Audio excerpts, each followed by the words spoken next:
I don't think they can tell. No, they can't. It's a blacklight. It's not translating in the camera. Show them the ZR1. It's a tool meant to help find urine stains.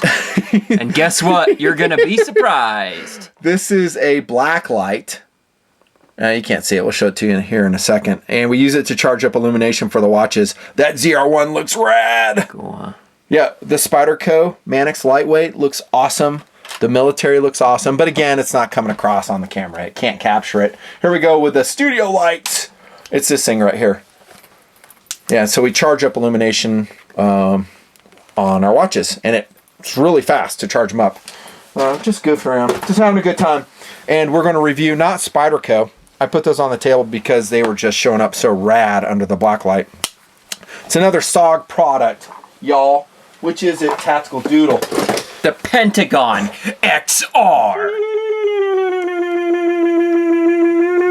Okay, before the camera started, and I started goofing around making those stupid space sounds, he was watching the promo video. Tell us about it. I laugh because it's a lot like the other promo videos SOG did. And SOG, we love you. We really love you. But it's so funny how you have to market. You have to market it. You have to market. I just laugh because, like, the other one is a cop. So it shows a cop. He's getting his gear ready. He puts the knife into the pouch. Yeah. He goes into some crack house full of marketing safe graffiti all over. There, you can see it said poop on the wall. No, you don't say it. They said the P word, but not the really bad one. Not shit. Poop.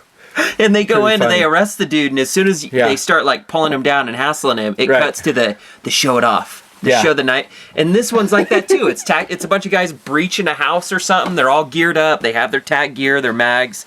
And as soon as they make the entry, narrate it like you narrated it with me. You're like, oh guys, check it out. Check it out. Yeah, they make the breach. Clear that. Hey guys, have you ever seen this? Check this. Look, it's Ambi. No, I know. We'll shoot that guy later. Check this. But look, dude, it's got a seatbelt cutter built in. Which makes me wonder if nowadays are military guys into gear. I knew when I started TMP they were.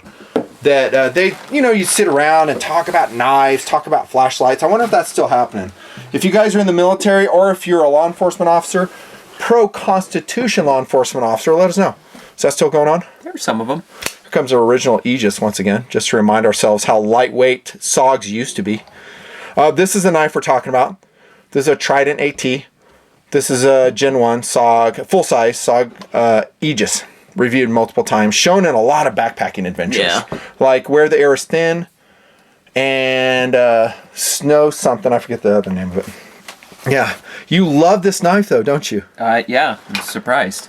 Okay, we've been catching up with the SOG product because we've been absent from the line for so long, frankly, because there just wasn't that much interesting happening with the company. Yeah. Right? They were kind of... it's a snooze fest, dude. I didn't notice any different. You'd check in and you'd go, oh yeah, I've seen it. Mild variations on what they've been doing. Yeah. These knives that we're talking about, like the SOG Pentagon XR, are completely different. Yeah. They're revamps of some of their original designs, and they're usually heavier. Yeah. To be honest, this one's 4.8 ounces, but in the realm, it's not horrible. And this is a very cool knife, spear point, designed for skirmishes. Yeah. That's my new way of saying tactical blade. Skirmishes. Yeah. Would you use it for that tactical doodle? We're talking POU right here. Yeah. Philosophy of use. Yeah, it could use a little more traction, but the little choil is nice. You have a choil protecting your finger here, and the scale traction here is pretty high. Yeah. So this G10, while kind of slickery on the side, they're saying it's like coarsely textured. I beg to differ. It's not. It's actually quite smooth. Their other stuff is more coarsely textured than Yeah, show them that one. Is that a Vision XR? Yeah. It's a little more, you can tell. Yeah, that one's awesome. That Trident is even better. The Trident's awesome. This is our favorite of their new lineup. And look for the review on that. It'll break out separately. And this is a Vision XR in a modified Tanto. These are better. I wish they would have had the side traction of this right here. Yeah. The jimping is fantastic. It really is. Let's give you a closer look, guys. Sorry. There you go. I think they kind of want the G10 because it's more premium. True. More premium collector. But let's be honest, there's a lot of tactical blades that use G10 that are very inexpensive. Yeah. Lots and lots of well-built Chinese blades do it. I brought them to the tabletop. The sculpting on the handle we'll start here is pretty nice. There's no hot spots. There is a little bit of traction here in the somewhat coffin-shaped handle. Sharp transition right here. Right here. Do I notice it? Yes, I do. There you go. Honest take. Now the handle is long enough. And that's one thing I didn't really talk about on the Vision XR. I think the handle is kind of, I don't know, shortish. It is short like the lifespan of your average chicken. No one's gonna get it. They love your stuff. Dog. Bring it. Keep bringing it. They love it. Now, would I like a longer handle than this? Yes, I would. And now comes a competitive option. What are you going to say? If it gives me a longer blade, yes.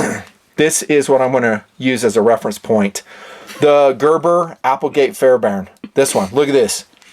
And I reviewed this in like 2009. What are you laughing about? This is a great knife, but look at how long that handle is. Has kind of the same approach as a SOG Pentagon XR. The original Pentagon. Is there a name for the ratio of blade to handle? It's you said it, ratio. Yeah, blade to handle ratio. 1-to-1 is ideal. And this is pretty much 1-to-1, speaking of ratios, right? So look at this. Pretty close. One of my favorites of all time was the Microtech SOCOM, Mini SOCOM. Awesome. That's almost a 1-to-1 ratio. But I say that you don't have to have a 1-to-1 ratio if you want a longer handle. And this one has a very long blade. It looks like it's not a 1-to-1 ratio, but it is actually pretty close. Look at where that blade closes.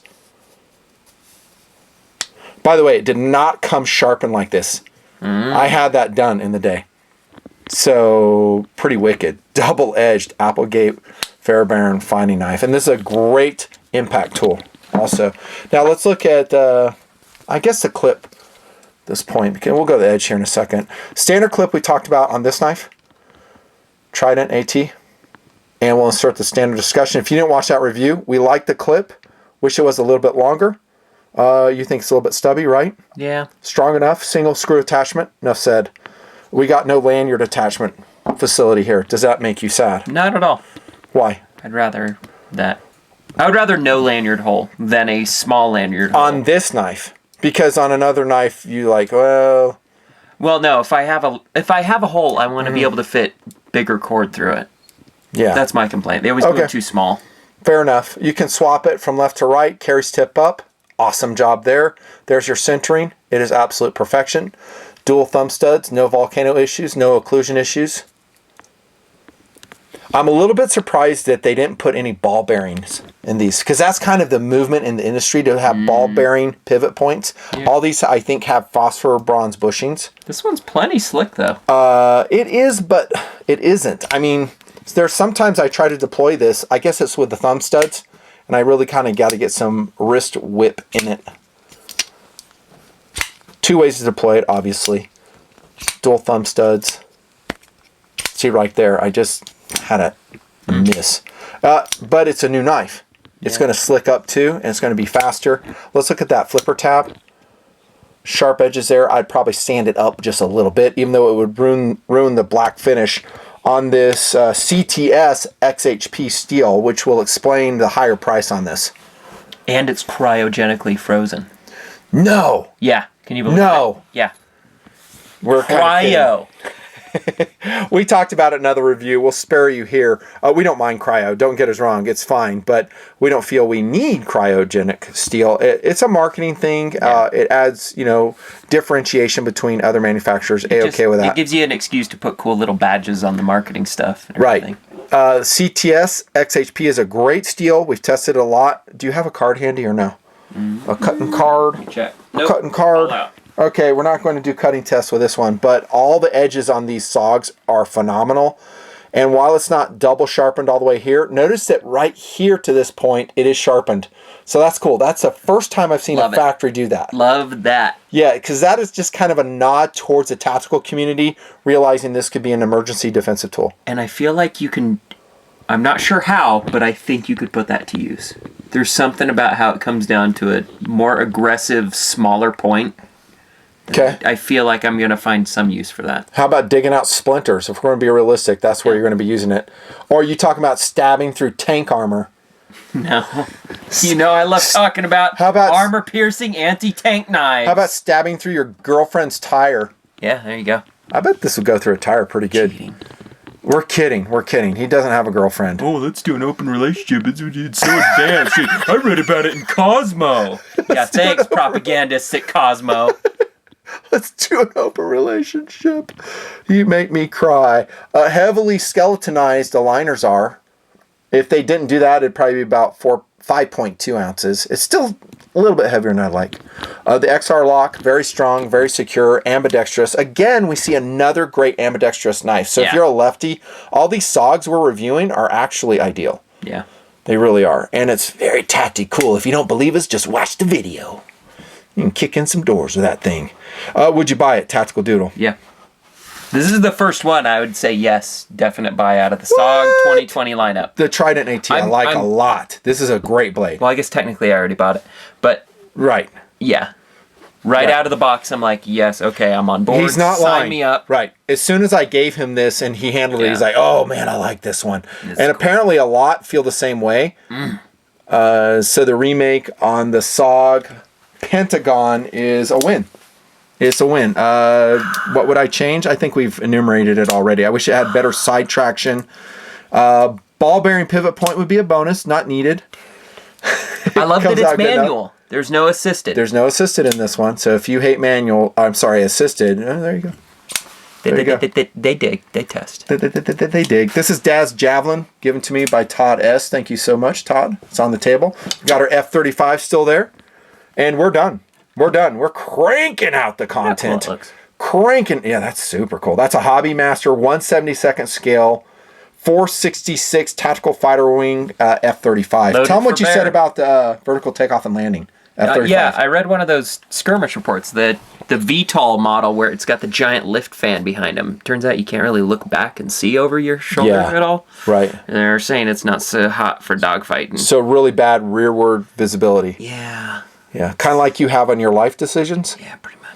Now everyone's got great rearward. It's forward. Oh, yeah, that's right. By the way, my watch is a hands-modified Ament Berlin. Watch for that review. Yeah, just did that one.